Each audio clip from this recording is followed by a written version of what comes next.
I really love you, you know that, diba? Ako bilang isang guro, I think ang ginagawa namin ay naiaangat ang kakayanan ng mga bagong henerasyon na makaunawa at makapagsalita ng panibagong wika. Ang pinakasusi sa tagumpay ng isang relasyon ay komunikasyon. Kailangan siguro natin bilang Chino at Pilipino, kailangan nating intindihin ang bawat isa. Ako si Annabelle de Borja.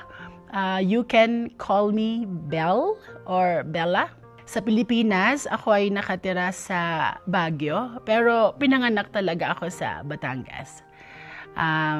Dito sa China, mag-siyam na taon na ako dito.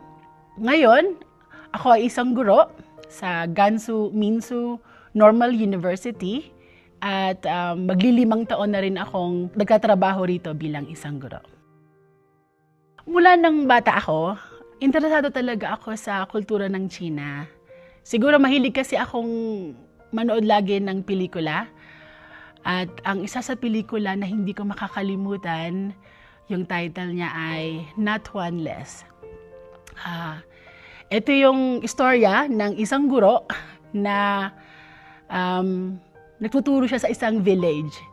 Tapos ang kanyang responsibilidad ay turuan at bantayan ang 28 estudyante. So, ang binigay na responsibilidad sa kanya nung tunay na guro ay pagbalik ng tunay na guro, dapat nandun lahat yung 28 estudyante. So, nung pinapanood ko ito, para sa akin, na-inspire ako sa katapangan at dedikasyon nung guro na ito. So, after ko yun napanood, sabi ko, siguro, one of these days, baka gusto kong makapunta din sa China at makapagturo. Mabuti na lang, naimbitahan ako ng isa kong kaibigan sa kanyang kasal. Tapos nagpunta ako dito sa Khedso, sa Ganan. May mga kilala rin ako na guro, foreign teachers sa school na ito nung time na yon. Tapos sabi nila, ang English ay pangalawang wika ko. So okay lang na makapagtrabaho ako dito sa universidad na ito. The rest is history. Tinanggap nila ako sa universidad na ito at maglilimang taon na akong nagtuturo.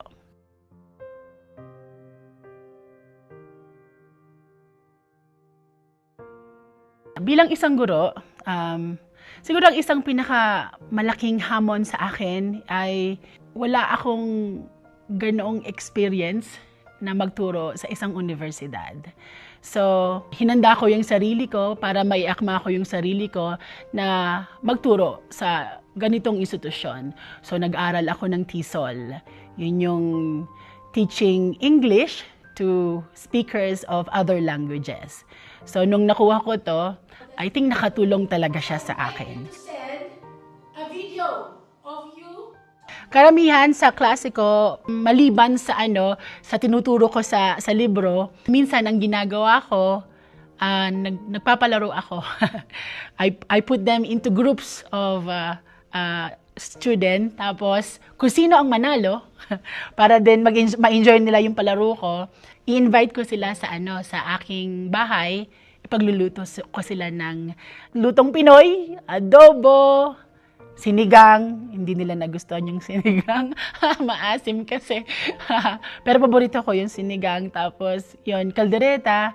So, para din ma-experience ng mga estudyante ko kung paano yung lutong Pinoy.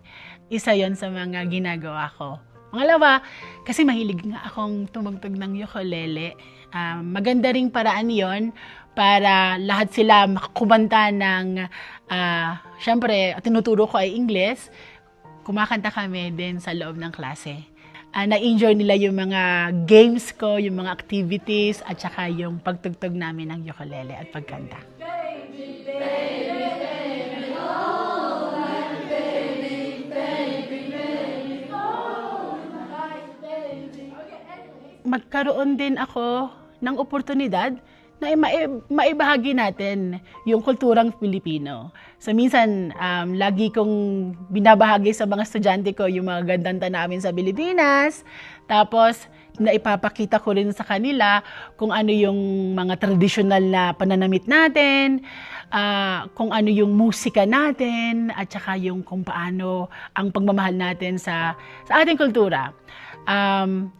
Sa ganung bagay, napapaintindi ko sa aking mga estudyante na ito ang kulturang Pilipino. Dahil sa pagtuturo ko, na ipapakita ko sa kanila yung mga katangian nating Pilipino na pakikipagkapwa-tao, yung meron tayong positibong pananaw sa buhay, tapos masayahin din tayo. So, sinasabi ng mga estudyante sa akin, sabi nila, "Teacher, I like you." Kasi pag nakikita kita, ang saya-saya mo lagi.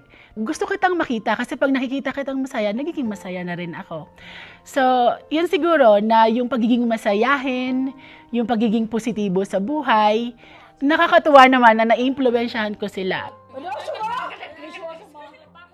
Nagpapasalamat talaga ako sa napakalaking suporta yon ng aking universidad at gobyerno ng bansang China. Nagpapasalamat ako sa kanila dahil binigyan nila ako ng pagkakataon na maibahagi yung aking kaalaman sa pagtuturo, kaalaman sa wikang Ingles. Naramdaman ko yung pag-iingat nila sa akin, hindi lang sa akin at sa ibang mga guro din. Kasi sabi nila, kukunti lang kasi kami dito sa Ganan. I think 5 lang kami na foreign teachers dito. So gusto nilang siguraduhin na nag-i-enjoy kami dito sa lugar na ito at gusto nilang siguraduhin na ligtas kami. Dito sa Ganan, nakita ko na medyo marami ang pagkakapare-parehas sa ating kultura ng Tibetan at saka Filipino. In terms of musika, gustong-gusto nilang kumanta. Mahilig din sumayaw. Kaya ako minsan, sumasama rin ako sa kanila, nagpapaturo ako paano yung pagsayaw Tibetan dancing. Medyo may similarities ng konti din sa atin. At ang pangalawa ay yung pagmamahal natin sa pamilya, na ang mga magulang ay puprotektahan at susuportahan nila ang kanilang mga anak. Nakita ko yon sa kaibigan ko, na importante ang pamilya, importante ang mga anak. Sa atin naman, ang kultura natin, gagawin natin ang lahat ng paraan para lang masuportahan natin ang ating pamilya.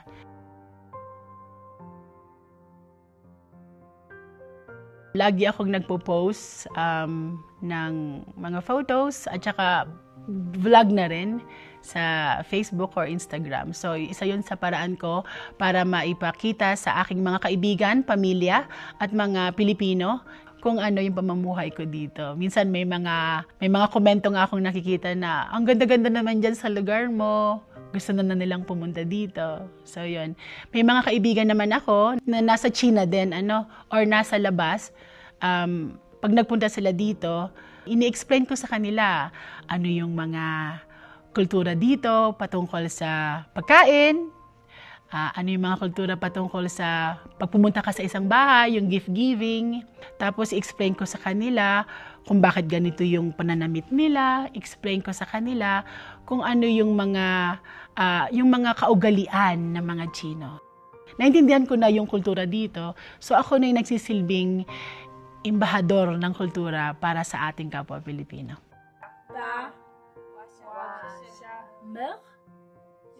May nabasa ako na tayong mga Filipino migrant worker dito sa China ay tinatawag na silent builder. Siguro, isang halimbawa ako bilang isang guro, hindi lang ako, may mga guro din na nasa online.